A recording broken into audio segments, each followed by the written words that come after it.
Maths with Mathesh. நம்ம இன்னைக்கு 10th maths முக்கோணவியல் எடுத்துக்காட்டு 6.13 இருக்கிற கணக்கு பார்க்க போகிறோம். cos cube a minus sin cube a by cos a minus sin a minus cos cube a plus sin cube a by cos a plus sin a equal to 2 sin a பெருக்கல் cos a என்பதை நிரூபிக்கவும் அப்படின்னு சொல்லி கேட்டிருக்காங்க. இங்கே நமக்கு இங்கே தொகுதியில் இருக்கிற டேர்ம் எந்த மாதிரி வடிவில் இருக்குது அப்படின்னு பார்த்தோன்னா a cube minus B cube வடிவில் இந்த டேர்ம் இருக்குது. இந்த டேர்ம் நமக்கு A cube plus B cube வடிவில் இருக்குது. இந்த ரெண்டுக்கும் விரிவாக்கம் எழுதி நம்ம சுருக்க போகிறோம். So A cube minus B கியூபுக்கு ஃபார்முலா ஏ மைனஸ் பி பெருக்கல் A square plus B square plus ab.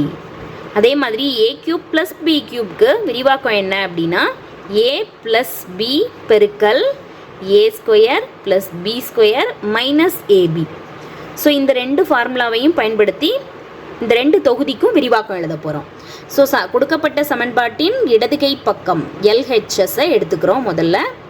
So cos cube a minus sin cube a by cos a minus sin A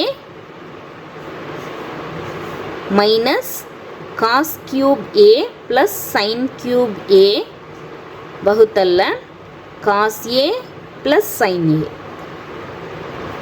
so நம்ம தொகுதிக்கு மட்டும் இந்த ஃபார்முலாவை பயன்படுத்தி விரிவாக்கம் எழுத போகிறோம். ஸோ ஏக்கு பதிலாக cos a, பிக்கு பதிலாக sin a. So a minus b முதல்ல. So cos a minus sin a பெருக்கல் இந்த முதல் டேர்முக்கு மட்டும் நம்ம விரிவாக்கம் எழுதுகிறோம். பெருக்கல் ஏ ஸ்கொயர், ஏ ஸ்கொயருக்கு பதிலாக காஸ் ஸ்கொயர் ஏ plus B square sin square ஏ ப்ளஸ் ஏபி. ஸோ காஸ் ஏ பெருக்கல் சைன் ஏ. ஸோ இந்த டேர்முக்கு மட்டும் நம்ம விரிவாக்கம் எழுதியிருக்கிறோம். வகுத்தல்ல இருக்கக்கூடிய cos a minus sin A அப்படியே இருக்குது. அடுத்து இந்த மைனஸ் எழுதிக்கிறோம். இங்கே இருக்கிற தொகுதிக்கு இந்த செகண்ட் ஃபார்முலாவை பயன்படுத்தி விரிவாக்கம் எழுதுகிறோம். A plus B. So cos A plus sine A பெருக்கல் A square plus B square minus AB.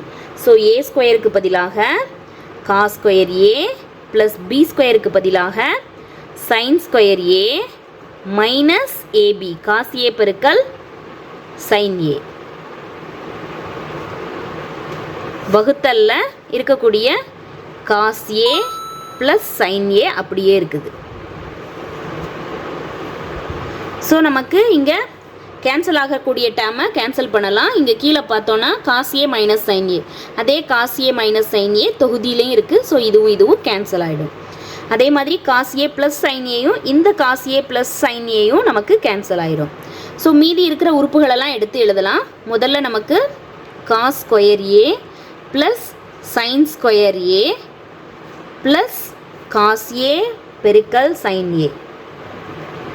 இந்த மைனஸை கொண்டு இது உள்ளுக்கு பெருக்கிக்கிறோம். So minus of cos square A cos square A minus cos square A minus sine square A. மைனஸால் உள்ளே பெருக்கிறோம் நம்ம. ஸோ இந்த மைனஸும் சேரும்போது மைனஸ் இன்டூ மைனஸ் ப்ளஸ்ஸாக மாறிடும்.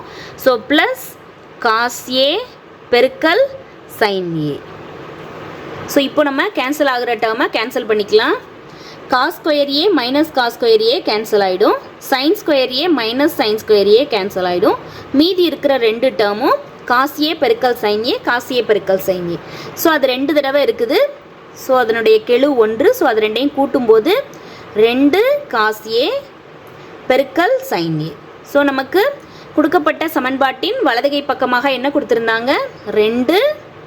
இது ரெண்டும் பெருக்கல் பலனில் இருக்கிறதுனால நம்ம இதை முதல்ல கூட எழுதிக்கலாம். சைன் ஏ பெருக்கல் காஸ் ஏ. ஸோ இதுதான் நமக்கு நிரூபிக்க வேண்டிய சமன்பாட்டின் வலதுகை பக்கம். ஆர்ஹெச்எஸ் ரைட் ஹேண்ட் சைடுன்னு எழுதிட்டு நிரூபிக்கப்பட்டது அப்படின்னு எழுதிக்கிறோம். நமக்கு கொடுக்கப்பட்ட சமன்பாட்டில் இந்த மாதிரி இருக்குது. So A cube minus B cube வடிவில் இருக்கிறதுனால இந்த ஃபார்முலாவை பயன்படுத்தி விரிவாக்கம் எழுதுகிறோம். இந்த டேர்மில் ஏ கியூப் ப்ளஸ் பி கியூப் வடிவில் இருக்கிறதுனால இந்த ஃபார்முலாவை பயன்படுத்தி விரிவாக்கம் எழுதி சுருக்கக்கூடிய டேர்மை சுருக்கும் போது நமக்கு சமன்பாட்டின் வலதுகை பக்கம் கிடச்சிருது.